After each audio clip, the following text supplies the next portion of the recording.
विद्यार्थी मित्रांनो, आपण पहिल्या प्रकरणामध्ये भूमितीच्या प्रॅक्टिस सेट 1.1 पाहतोय. प्रश्न पहिला आपण सोडवला, अंतर बरोबर मोठा निर्देशक वजा लहान निर्देशक.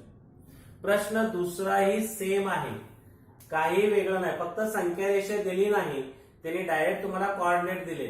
तर आता आपल्याला मोठा निर्देशक आणि लहान निर्देशक ओळखता येतो. त्याने काय सांगितले बघा, if the coordinate of A is X, म्हणजे एक्स ची किंमत म्हणजे ए बिंदूचे निर्देशक आहे, आणि coordinate of B is Y, then find A B. तर डिस्टन्स ए बी काढायचे. पहिलं काय दिलं एक्झाम्पल बघा, पहिलं एक्झाम्पल आहे एक्स इज इक्वल टू 1 आणि वाय इज इक्वल टू 7.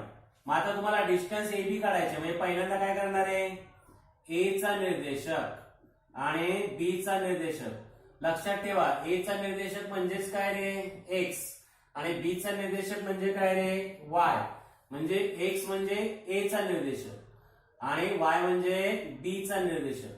आणि तुम्हाला आपलं अंतर पहिल्या प्रश्नामध्ये तेच लिहिलं होतं, फिक्स आहे आपलं अंतर बरोबर मोठा निर्देशक वजा लहान निर्देशक. डिस्टन्स काय काढायचे आपल्याला, ए बी बरोबर. आता 1 आणि 7 मध्ये मोठं कोण आहे, 7 वजा 1, म्हणून डिस्टन्स ए बी बरोबर किती येईल, 6. म्हणून डिस्टन्स ए बी बरोबर 6 युनिट किंवा 6 एकक. अतिशय सोपं आहे. काय केलं कळलं का, फक्त एक्स आणि वाय च्या किमती दिलेत. एक्स म्हणजे ए आणि वाय म्हणजे बी, लक्षात ठेवा. आणि अशा प्रकारे अतिशय ते पहिले प्रश्न सोडवला ना तसं सोडवायचे आपल्याला. पटकन लिहून घ्या, तोपर्यंत मी किमती बदलतो एक्स वायच्या. प्रश्न कुठला चाललाय आपला, दुसरा. दुसऱ्या प्रश्नामध्ये एक्स वाय दिलाय 6 आणि वजा 2, 6 आणि वजा 2 बरोबर. म्हणजे ए बरोबर 6 आणि बी बरोबर वजा 2. आणि डिस्टन्स ए बीच काढायचे आपल्याला, म्हणजे हे सर्व फिक्स बघा, 6च्या सर्व फिक्स आहे आपला. आता या दोघांमध्ये मोठं कोण आहे, कोण सांगेल, दोघांमध्ये मोठं कोण आहे, धन संख्या आणि ऋण संख्या. पॉझिटिव्ह आणि निगेटिव्ह नंबर मध्ये पॉझिटिव्ह नंबर नेहमी काय असतो, मोठा असतो. म्हणजे काय, 6 मायनस -2. तुम्हाला सांगितलं वजा संख्याने काय करायचं, कंस. 6 वजा वजा अधिक, म्हणजे 6 आणि 2 किती झाले रे, 8. म्हणून डिस्टन्स ए बी बरोबर किती येईल, 8 एकक. लिहून घ्या प्रश्न दुसरा, अतिशय सोपा आहे. तोपर्यंत मी प्रश्न तिसरा लिहितो.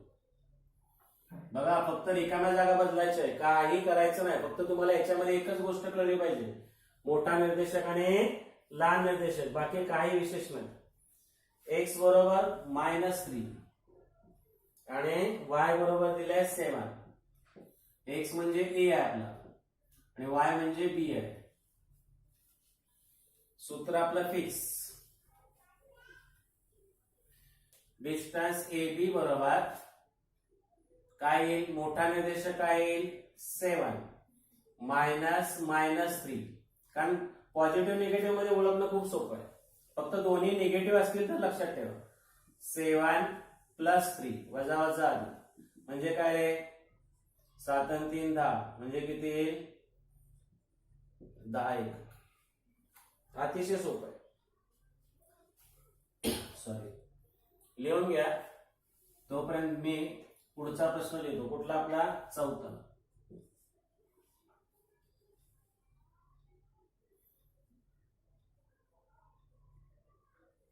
बघा मी किती पटापट लिहितोय. का रे, कारण मी सर्व सूत्र लिहून ठेवलेलं आहे. तुम्हाला प्रत्येक वेळेला सूत्र लिहायचे आहे, लक्षात ठेवा. माझ्यासारखं करू नका. एक्स बरोबर किती आहे, वजा 4 आणि वाय बरोबर वजा 5. वजा 4 वजा 5. लिहा पटकन सूत्र.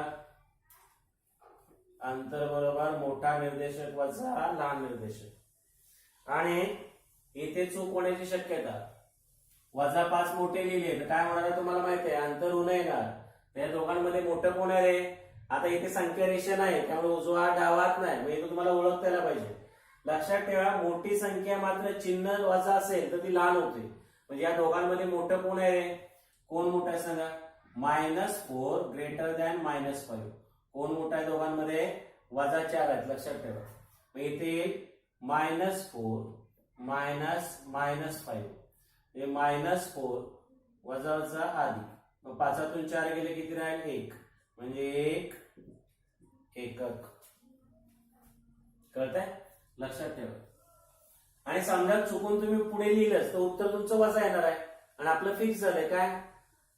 अंतर कधी ऋण नसते, धन संख्या असते. त्यामुळे चूक पण तुमच्या लगेच लक्षात येईल. कळतंय का? पुढचं एक्झाम्पल आपण कुठलं एक्झाम्पल पाहतोय? पाचवं एक्झाम्पल काय दिलंय? -3 -6 आणि -6 म्हणजे ए चा निर्देशक -3 आणि बी चा -6. आता याच्यामध्ये मोठं कोण आहे रे? बघा, -6 मोठे आहेत पण चिन्हामुळे ते काय झाले? लहान. म्हणजे -3 मोठे आणि -6 काय झाले? लहान. सूत्र लिहा. अंतर बरोबर मोठा निर्देशक वजा लहान निर्देशक. कोण आहे याच्यामध्ये मोठा? -3 -6 वजा अधिक. भिन्न चिन्ह असतील तर वजाबाकी करून मोठ्या संख्येचे चिन्ह. 6तून 3 गेले 3 आणि मोठ्या संख्येचे चिन्ह म्हणजे अधिक. डिस्टन्स AB बरोबर काय येईल? 3 एकक. लिहिलं सर्वांनी? त्याच्यानंतर पुढचं एक्झाम्पल लिहून ठेवतो मी. एक्झाम्पल नंबर कुठलं चाललंय आपलं? 6. x बरोबर दिलाय 4 आणि y बरोबर दिलाय -8. x चा निर्देशक म्हणजेच a चा निर्देशक 4, y चा म्हणजे b चा -8. आता याच्यामध्ये काय मोठं लहान तुम्हाला माहितीच आहे, कारण धन संख्या एक असते मोठी असते आणि ऋण संख्या एक असते लहान असते. सूत्र आपलं लिहा. अंतर बरोबर मोठा निर्देशक वजा लहान निर्देशक. आता इथे मोठा निर्देशक कुठला आहे? धन संख्या, पॉझिटिव्ह नंबर. -8 वजा चिन्ह असले की कंस. 4 वजा आधी. 8 आणि 4 12 म्हणजे किती आलं इथे? 12 युनिट्स म्हणजे 12 एकक. अशा प्रकारे आपण प्रश्न दुसरा पहिल्यासारखाच आहे, फक्त पहिल्या एक्झाम्पल मध्ये संख्या रेषीव दिली होती, नंबर लाईन. त्यामुळे तुम्हाला उजव्याकडचा अंक आणि डावीकडचा कळत होता, मोठा आणि लहान. पण इथे सुद्धा लक्षात ठेवा की 2 ऋण आले तर संख्या जी मोठी असेल मात्र तिचं चिन्ह वजा आलं की ती काय होते? लहान होते. आणि समजा चुकून तुम्ही उलट सुलट लिहिलं तर तुमच्या लक्षात येईल अंतर कधीही ऋण येत नाही. तर अशा प्रकारे आपण पहिले 2 प्रश्न घेतलेत. आता लगेच आपण प्रश्न तिसरा घेतोय. विद्यार्थी मित्रांनो, आपण प्रॅक्टिस सेट 1.1 मधील प्रश्न आतापर्यंत 2 पाहिलेत. आता प्रश्न तिसरा. पहिल्या 2 प्रश्नामध्ये आपण काय पाहिलं की अंतर कसं काढायचं? डिस्टन्स. मोठ्या निर्देशकामधून लहान निर्देशक वजा केला की आपल्याला काय मिळतं? अंतर मिळतं. आणि आणखी एक गोष्ट काय शिकलो की अंतर कधीही ऋण नसते. Distance cannot be negative. आणि जर का मोठा निर्देशक लहान निर्देशक घ्यायला चुकलो तर आपल्या लक्षात येतं की अंतर निगेटिव्ह येते आणि त्याच्यानंतर मग दुरुस्त करून काय करायचं? व्यवस्थित सोडवायचं. फक्त 2 वजा निर्देशक असतील तर जरा व्यवस्थित ते एक्झाम्पल मोठा निर्देशक कुठला आहे, लहान निर्देशक कुठला आहे बघायचं आणि नीट सोडवायचं. आता प्रश्न तिसरा काय बघा. त्याने सांगितलंय from the information given below, खाली माहिती दिले, find which of the point is between other 2. दिलेला बिंदू कुठल्या 2 बिंदूंच्या दरम्यान आहे ते सांगा. आणि दरम्यान कधी येतो? मगाशी तुम्हाला दरम्यानचा संबंध शिकवला मी की 3 बिंदूमध्ये दरम्यानचा संबंध सांगत असताना पहिली अट की ते तिन्ही बिंदू एका रेषेत पाहिजे. आणि जर का तिन्ही बिंदू एकरेषीय आले तरच त्यांच्यामध्ये दरम्यानचा संबंध येतो. आणि जर तिन्ही बिंदू एकरेषीय नसतील, नॉन कोलिनर असतील, तर मात्र दरम्यानचा संबंध येत नाही. मग आपण हे एक्झाम्पल कसं सोडवायचं बघा. पहिलं एक्झाम्पल दिलंय तुम्हाला. डिस्टन्स PR बरोबर 7. Distance PR is equal to 7. Distance PQ is equal to 10. PQ is equal to 10 आणि distance QR is equal to 3. बरं, आता नीट लक्ष द्या. मी सांगतोय, तुम्हाला भूमिती सोपं वाटेल तर मी सांगतोय त्या पद्धतीने जायचं. अतिशय सोप्या पद्धतीने सांगणार आहे तुम्हाला. तर हे एक्झाम्पल सोडवत असताना याची आकृती काढायची, रफ आकृती आपल्यासाठी. आता मगाशी तुम्हाला आकृतीचे मी फायदे सांगितले की आकृती काढल्यानंतर तुम्हाला काय काय गोष्टी मिळतात की उत्तर येत नसेल तर यायला लागतं आणि आलेलं उत्तर कधी चुकीचं नसतं. तर आपण काय करूया, आकृती काढूया. का ते तुम्हाला सांगतो. बघायला रफ आकृती काढायची, हे काय मोजून काढायची नाही. बघा आता काय करायचं, तर या तिघांमधलं कुठल्या दोन बिंदू मधलं अंतर सर्वात जास्त आहे ते घ्यायचं. इथं PR 7 दिलंय, PQ 10 दिलंय आणि QR 3 दिलंय. तर सर्वात मोठा अंतर कुठला आहे, 10. ते बिंदू टोकाला घ्यायचे. P आणि Q या दोन बिंदू मधलं अंतर तुम्हाला किती दिलंय, 10. कळलंय पर्यंत. आता तीनच बिंदू आहेत PQR. यापैकी PQ घेतला म्हणजे राहिलेला R कुठे पण लिहा, तुम्हाला आवडेल तिथे. ही रफ आकृती आहे, मोजून 7 आणि मोजून 3 लिहायचं नाही. रफ आकृती काढतोय म्हणजे PR किती दिलाय, 7 आणि QR किती दिलाय, 3. कळलंय पर्यंत. पहिले दोन बिंदू कसे घ्यायचे कळलं. सर्वात मोठा अंतर म्हणजे पहिले टोकाचे दोन बिंदू आणि मधला बिंदू कुठे पण लिहायचा. कळतं ना, कारण दरम्यान आहे तो. कळतं म्हणजे P आणि Q च्या मध्ये कुठला लिहिला, R लिहिला, कुठे पण लिहा आणि किमती टाका. आता या आकृतीचा फायदा बघा. या आकृतीमध्ये पहिल्यांदा तुम्हाला सूत्र लिहिता येतं. सूत्र असं आहे की सर्वात मोठा अंतर इतर दोन अंतरांच्या बेरजे बरोबर असतं. सर्वात मोठा अंतर इतर दोन अंतरांच्या कसं असतं, बेरजे बरोबर. जर आलं तर ते तिन्ही बिंदू एकरेषीय असतात, नाहीतर मग नैकरेषीय. मग आता बघा आकृती काढली रफ. आता सूत्र कसं लिहायचं बघा. डिस्टन्स PQ सर्वात मोठा अंतर घ्यायचं. Distance PQ is equal to distance PR plus distance RQ. RQ आणि QR एकच, लक्षात ठेवा. QR लिहा किंवा RQ लिहा. कळलं कसं सूत्र लिहिलं ते. हे बघा आकृतीचा पहिला फायदा की तुम्हाला आकृतीवर सूत्र लिहिता येते. डिस्टन्स PQ बरोबर डिस्टन्स PR अधिक डिस्टन्स RQ. किंवा पहिलं हे लिहिलं नंतर हे लिहिलं तरी चालेल, पण एक सवय ठेवा कुठली तरी, सर्वात मोठा अंतर बरोबर इतर दोन अंतरांची बेरीज. आता याच्यामध्ये किमती टाकूया आपण. डिस्टन्स PQ किती दिलंय तुम्हाला, 10. PR किती दिलाय, 7 प्लस 3 म्हणजेच 10 इज इक्वल टू 10. हे सर्वात मोठा अंतर इतर दोन अंतरांच्या बेरजे बरोबर आहे. म्हणून काय लिहायचं बघा, point P, Q and R are collinear point. Collinear points. काय लिहायचं की बिंदू P, Q व R हे एकरेषीय आहेत. एकरेषीय बिंदू आहेत. बघा एकरेषीय बिंदू आहेत. जर दिलेले बिंदू एकरेषीय असतील तरच दरम्यानचा संबंध येतो. मग आता इथपर्यंत कळलं तुम्हाला. दिलेले बिंदू एकरेषीय का आले, कारण सर्वात मोठा अंतर इतर दोघांचे बेरजे बरोबर आले, इज इक्वल टू आले. आणि इथे दरम्यानचा संबंध कसा लिहायचा, आकृतीचा दुसरा फायदा P dash R dash Q. P dash R dash Q आणि याचं वाचन मधला बिंदू पहिला घ्यायचा.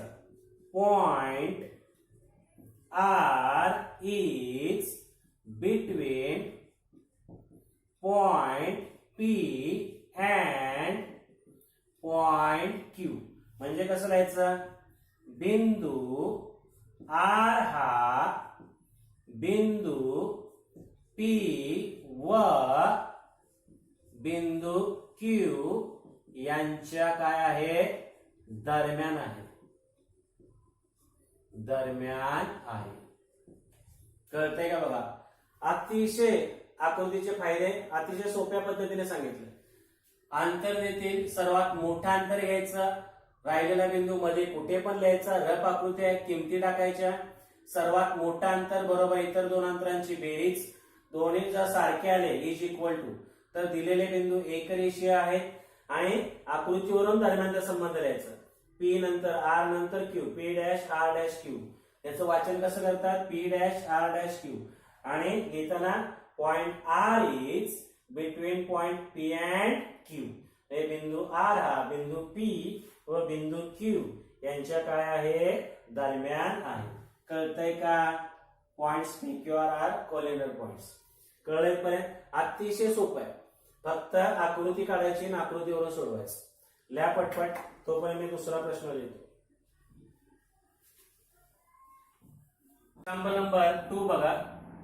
Distance RS is equal to 8, distance ST is equal to 6 आणि distance RT is equal to 4. आपल्या नियमानुसार पहिल्यांदा काय करायचे, रफ आकृती. बरोबर, काय काढायची पहिल्यांदा, रफ आकृती. मग सर्वांनी रफ आकृती काढा. रफ आकृतीमध्ये काय ठरलंय, सर्वात मोठा अंतर 8, 6 की 4 8, म्हणजे 8 चे बिंदू कुठले आहेत रे, R आणि S. बरोबर, सर्वात मोठा अंतर पहिल्यांदा घ्यायचं आणि नंतर RST. टी तुम्हाला कुठेही दरम्यान म्हणजे कुठेही ठेवायचं, रफ आकृती. आता RT बरोबर किती दिलाय, 4, ST बरोबर किती दिलाय, 6. आता आकृतीवरून पहिल्यांदा काय करायचं, आपल्याला सूत्र लिहायचं. काय सूत्र आहे सांगा, सर्वात मोठा अंतर म्हणजे डिस्टन्स, बोला, RS is equal to distance RT plus distance ST किंवा TS, काही म्हटलं तरी चालेल. RT प्लस TS किंवा ST काही चालेल. आता इथे किमती टाकूया आपण.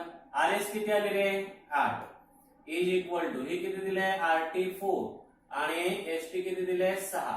म्हणजे काय रे, 8 बरोबर किती आलं, 10. आता 8 आणि 10 सारखे आहेत त्या किमती नाही. 8 नॉट इज इक्वल टू 10. म्हणून पॉइंट्स कुठले रे, R, S and T are non collinear, म्हणजे एकरेषीय नाही. कसे आहेत ते, नॉन कोलिनियर पॉइंट्स. बरोबर, म्हणजे बिंदू R, S व T हे कसे आहेत, नैकरेषीय, नैकरेषीय आहेत. किंवा काय लिहायचं, एकरेषीय नाही, काही चालेल. आणि लक्षात ठेवा, जर का ते नॉन कोलिनियर पॉइंट असतील, नैकरेषीय बिंदू असतील, तर त्यांच्यामध्ये दरम्यानचा संबंध नाही, बिटवीननेस येणार नाही. बिटवीननेस डज नॉट एक्झिस्ट, म्हणजे बिटवीननेस त्याच्यामध्ये येणार नाही, दरम्यानचा संबंध नाही. आता आपण तिसरं एक्झाम्पल पाहणार आहोत. तोपर्यंत तुम्ही दुसरं लिहून घ्या. तिसरं एक्झाम्पल मी लिहितोय, तोपर्यंत तुम्ही काय करायचं, दुसरं एक्झाम्पल लिहून घ्यायचं. तिसरं एक्झाम्पल काय दिलंय बघा, डिस्टन्स AB बरोबर 16, distance AB is equal to 16, distance CA is equal to 9, CA is equal to 9 आणि distance BC is equal to 7, BC is equal to 7. झालंय सर्वांचं लिहून बघा. आता इकडे आता काय करायचे आपल्याला, पहिल्यांदा ठरल्याप्रमाणे काय करायचे, रफ आकृती.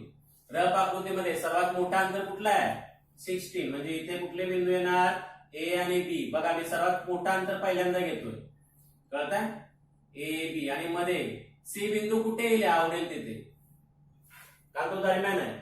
ही काय रफ आकृती आहे, त्यामुळे काय मोजून लिहायचं नाही आपल्याला. CA बरोबर 9, आणि BC बरोबर 7. आता सूत्र कसं लिहायचं ठरलंय आपलं, सर्वात मोठा अंतर बरोबर इतर दोन अंतरांची बेरीज, म्हणजेच distance AB is equal to, इथे बघून सूत्र लिहा, distance AC plus distance CB. कळतं ना, इथे लक्षात ठेवा CA AC सेम, BC आणि CB सेम, त्यामुळे कसंही ओळीने लिहिलं तरी चालेल, AC अधिक CB. इथं देताना CA दिले, BC दिले, तुम्ही लिहिताना कसं लिहिलं तरी चालेल. AB किती आपले 16, AC किती आहे 9 आणि हे किती आहे 7. म्हणजे काय रे, 16 इज इक्वल टू 16. आता इथे काय आलंय, 16 बरोबर 16 आलंय, म्हणून काय लिहिणार, points A, B and C are कसले पॉइंट आहेत रे, कोलिनियर. बरोबर, म्हणजे काय लिहिणार, बिंदू A, B व C हे एकरेषीय आहेत, मराठीवाल्यांसाठी एकरेषीय आहेत. आणि जर का एकरेषीय असेल तर दरम्यानचा संबंध येतो. आता दरम्यानचा संबंध इथे बघून लिहायचा आकृतीकडे, A dash C dash B. याचं वाचन कसं करायचं, पहिला बिंदू B मधला घ्यायचा, point C is between point A and point B. म्हणजे कसं लिहिणार आहे, बिंदू C हा बिंदू A व B यांच्या दरम्यान आहे. काय लिहिणार, यांच्या दरम्यान आहे. कळतंय. तर अशा प्रकारे आपण काय केलं, तिसरं एक्झाम्पल सोडवलं. काय लिहिलं, दरम्यान आहे. जर का समान किमती आल्या तर दिलेले बिंदू एकरेषीय आहेत, आणि एकरेषीय असेल तरच काय तो दरम्यानचा संबंध येतो, नाहीतर हे नाही. पटकन लिहा तुम्ही, तोपर्यंत मी पुढचं चौथं एक्झाम्पल लिहितो. अतिशय सोपी एक्झाम्पल आहे. फक्त काय मी सांगितल्याप्रमाणे काय काढायचे, आकृती काढायची. आकृतीचे फायदे तुम्हाला सांगितले. उत्तर येत नसेल तर यायला लागतं, आणि आलेलं उत्तर कधीही चुकीचं नसतं. त्यामुळे हे एक्झाम्पल बऱ्याच वेळा डायरेक्ट सोडवतात, आपण डायरेक्ट नाही सोडवायचं, आकृती काढायची. कारण आकृतीवरून उत्तर पण येतं आणि दरम्यानचा संबंध पण मिळतो. Distance LM, LM is equal to 11. Distance MN, MN is equal to 12. आणि distance NL is equal to 8. तर आता हे एक्झाम्पल सोडूया आपण. हे झालंय सर्वांचं. बघा इकडे लक्ष द्या. पहिल्यांदा काय करायचे, रफ आकृती काढायची. एका रेषेवर सर्वात मोठा अंतर घ्यायचं पहिल्यांदा. 11, 12 की 8, 12. म्हणजे इथे कुठले बिंदू येणार, MN. तुमच्या आता लक्षात आलंय.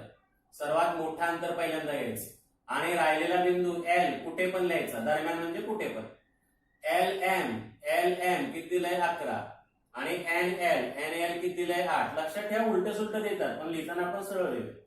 सूत्र कोण सांगितले, सर्वात मोठा अंतर MN is equal to distance ML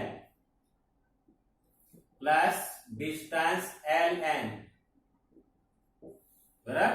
आता त्यांनी देताना LM दिले, आपण लिहिताना ML लिहिलं तरी चालेल.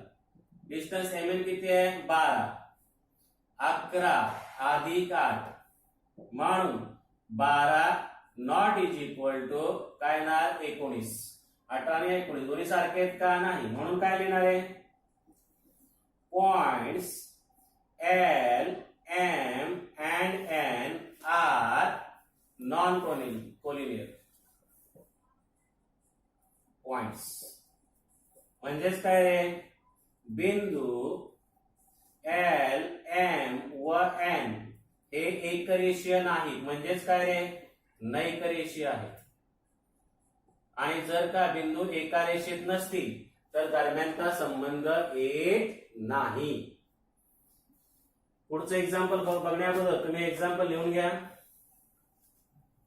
तोपर्यंत मी पुढचं एक्झाम्पल लिहितो, 5.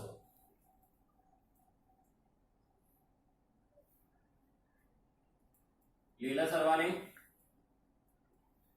बघा 5th एक्झाम्पल आहे. एक्स वाय बरोबर 15. Distance X Y is equal to 15. Distance Y Z is equal to 7. Y Z is equal to 7. म्हणजे डिस्टन्स झेड एक्स किंवा X Z is equal to 8. आपल्या पहिल्या अटीनुसार काय करायची, रफ आकृती काढायची. सर्वात मोठा अंतर कुठलं आहे रे, 7 8 की 15 15. म्हणजे इथे एक्स आणि इथे काय येणार आपला वाय. बरोबर. आणि मध्ये कुठे काय येईल रे, छेद राहिलेला बिंदू. आता वाय छेद किती दिलंय 7. एक्स छेद किती दिलंय 8. मग आता आपल्याला काय करायचं, पहिल्यांदा सूत्र लिहायचं. कोण सांगेल सूत्र. सर्वात मोठा अंतर कुठला आहे, डाव्या बाजूला लिहायचं. Distance X Y is equal to X Y सर्वात मोठं बरोबर. पहिल्या दोन बिंदूतलं अंतर X Z plus distance Z Y. Y Z आणि झेड वाय एकच. इथे किती येईल 15 इज इक्वल टू 8 प्लस 7. म्हणजे काय रे 15 इज इक्वल टू 15.